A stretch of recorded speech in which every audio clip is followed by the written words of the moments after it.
विराम चिन्ह। विराम का शाब्दिक अर्थ विश्राम अथवा ठहराव होता है। लेखन कार्य में भावों अथवा विचारों में ठहराव के लिए विराम चिन्हों का प्रयोग होता है। इसके प्रयोग में सावधानियां रखनी चाहिए, अन्यथा अर्थ बदल जाता है।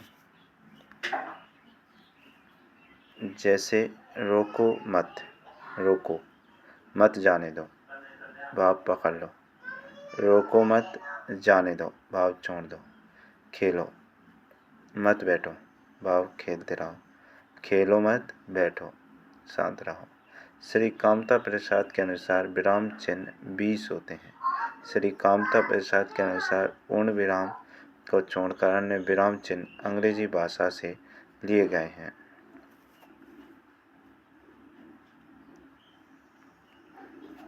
आधुनिक हिंदी भाषा में प्रयोग होने वाले कुछ विराम चिन्ह निम्न प्रकार हैं। पूर्ण विराम। प्रत्येक पूर्ण वाक्य के अंत में तथा प्राचीन भाषा के पदों में यति के स्थान पर पूर्ण विराम का प्रयोग किया जाता है। जैसे हमें बिजली पानी की बचत करनी चाहिए, हमें वृक्षों की रक्षा करनी चाहिए। उपविराम। किसी शब्द की सीमा निर्धारण के लिए अथवा लिखित संवादों में उपविराम का प्रयोग करते हैं। जैसे विज्ञान वरदान या अभिशाप, उपविराम है। प्रदूषण एक समस्या, उपविराम। दीपक क्या तुम बाजार जा रहे हो? सोनू नहीं, अभी नहीं। अर्धविराम। जब एक वाक्य का भाव दूसरे वाक्य में पूरा होता है अथवा दूसरे वाक्य का भाव पहले वाक्य में पूरा होता है, वहाँ अर्धविराम का प्रयोग करते हैं। अर्धविराम के स्थान पर अल्पविराम का प्रयोग किया जा सकता है। जैसे वह एक धूर्त आदमी है, ऐसा उसके मित्र भी कहते हैं। उसकी माँ बीमार है, इसलिए वह स्कूल नहीं गया। अर्धविराम।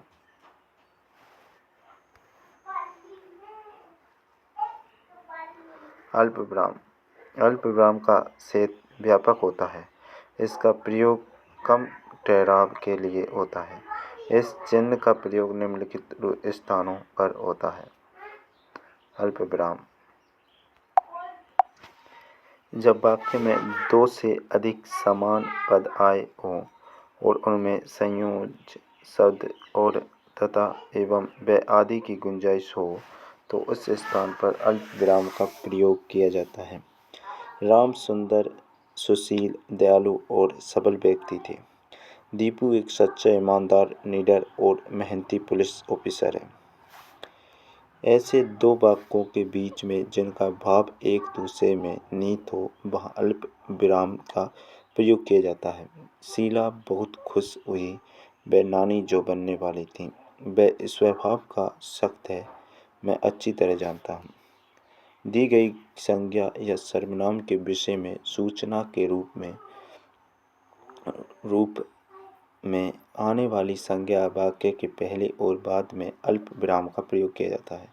रावण लंका का राजा एक विद्वान था। सुभाष, जिनके विषय में तुम याद कर रहे थे, बहुत अच्छे लेखक हैं। यदि वाक्य के बीच कुछ शब्द जैसे पर, इसलिए, जो, तो, किंतु, परंतु, लेकिन, बल्कि, अतः, क्योंकि, जिसमें, क्या, तथापि आदि प्रयोग होते हैं, तो इन शब्दों के पहले अल्प विराम का प्रयोग होता है। जैसे तुम्हारा ये घर दूर है, इसलिए मोहन जाना नहीं चाहता। मैं वापस आया था, किंतु तुम जा चुके थे। किसी व्यक्ति को संबोधित करते समय अल्प विराम का प्रयोग किया जा सकता है। जैसे कि दीपा एक गिलास पानी दे दिया। राजन तुम कल क्यों नहीं आए? कुछ शब्दों के स्थान पर अल्प विराम का प्रयोग किया जाता है। जैसे कि वह जहाँ जाता है बैठ जाता है। वह वहाँ शब्द के स्थान पर वह कब तक आएगा कहा नहीं जा सकता। ये शब्द के स्थान पर प्रत्यक्ष कथनों के मुख्य कथन से पहले अल्प विराम लगाया जाता है। जैसे वैज्ञानिकों ने कहा पानी अमृत है, इसे बर्बाद मत करो। जया ने कहा मैं कल ही घर से आई हूँ। हाँ नहीं, बस, सचमुच, अच्छा जैसे शब्दों से शुरू होने वाले वाक्यों में इन शब्दों के बाद अल्प विराम का प्रयोग किया जाता है। जैसे नहीं, उसने मुझे नहीं बताया, बस इतनी छोटी सी बात थी, सचमुच हम बही जाएंगे। प्रश्नवाचक चिन्ह। प्रश्न का बोध कराने वाले वाक्यों के अंत में प्रश्नवाचक चिन्ह का प्रयोग किया जाता है। जैसे दादाजी कब आएंगे तथा कौन था। प्रश्न के भाव वाले वाक्यों में भी प्रश्नवाचक चिन्ह लगाते हैं। जैसे तुम बाजार जा रहे हो। कभी कभी प्रश्नवाचक शब्द होने पर भी वाक्य प्रश्नवाचक नहीं होता।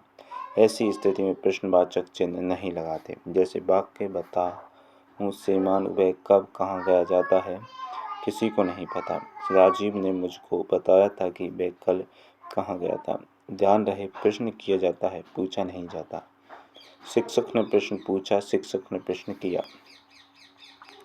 विस्मयादि चिन्ह। किसी व्यक्ति को संबोधित करते समय अथवा हर्ष, शोक, घृणा, करुणा, भय, आश्चर्य, प्रेम आदि भावों को व्यक्त करने के लिए विस्मयादि बोधक चिन्ह का प्रयोग किया जाता है।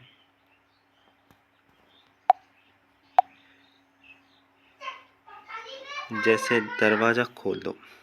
अरे तुम इतनी जल्दी वापस आ गए। हाँ, कितना कठिन समय है।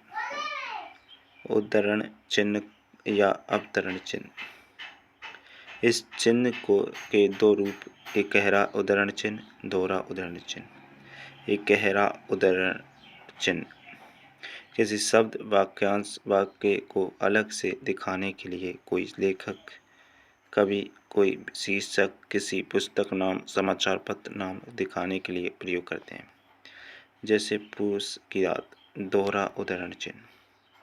परिभाषाओं, प्रत्यक्ष कथनों, कहावतों, प्रसिद्ध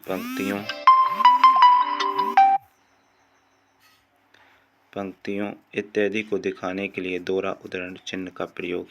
जैसे कि सक्सेना ने कहा था, धीरे धीरे कुछ नहीं मिलता, केवल मौत मिलती है। योजक चिन्ह, संयोजक चिन्ह, समासिक चिन्ह। इस चिन्ह का प्रयोग दो विपरीतार्थक शब्द के बीच जिन पदों के दोनों खंड प्रधान हों तथा जिसमें और शब्द लुप्त हों, सहचर शब्दों के बीच में संयुक्त क्रियाएं एक साथ प्रयोग हों, एक ही शब्द जब दो बार प्रयोग हो। संयोजक चिन्ह। कारक चिन्ह के स्थान पर सा, सी, से आदि से पहले विपरीतार्थक, दोनों खंडों के प्रधान और शब्द लुप्त। सहचर शब्दों, संयुक्त क्रिया, शब्द दो बार प्रयोग, कारक चिन्ह सा, सी से पहले। योजक चिन्ह, निर्देशक चिन्ह, विवरण चिन्ह। निर्देशक चिन्ह। यह चिन्ह योजक चिन्ह से थोड़ा बड़ा होता है। इस चिन्ह का प्रयोग संवादों को लिखने के लिए, वाक्य में किसी पद का विवरण देने के लिए ये प्रयोग किया जाता है। जैसे कि मीरा, तुम मेरे साथ घर चलोगी? हाँ बिल्कुल। शीला, हाँ बिल्कुल। नोट। जैसे उदाहरण, विवरण चिन्ह। किसी पद की व्याख्या करने के लिए विवरण चिन्ह का प्रयोग किया जाता है। विशेषण। कोष्टक चिन्ह। वाक्य में प्रयुक्त पद विशेष का अर्थ अच्छी तरह स्पष्ट करने के लिए प्रयोग। जैसे कि सुबह होते ही मजदूर घर से निकल गए। विस्मरण चिन्ह, अंश पद या ऋतुबोधक चिन्ह। इसका प्रयोग जब हम कोई पंक्ति लिख रहे हो तो और उसमें कोई शब्द भूल जाते हैं, उसमें इसका प्रयोग करते हैं। विस्मरण चिन्ह का, जैसे कि मैं पिताजी के साथ बाजार गया। लाघव संकेत चिन्ह। बड़े शब्द को छोटे रूप में लिखने के लिए उसका प्रयोग करते हैं।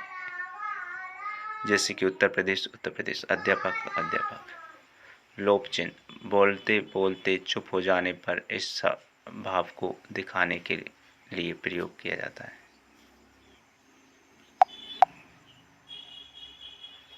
दीर्घ उच्चारण या प्लूत चिन्ह किसी को पुकारने में प्रयोग किया जाता है।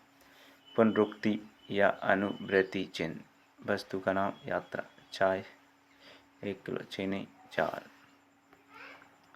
टीका सूचक चिन्ह, रेखा चिन्ह किसी विशेष व्यक्ति को दिखाने के लिए रेखा चिन्ह का। लुप्त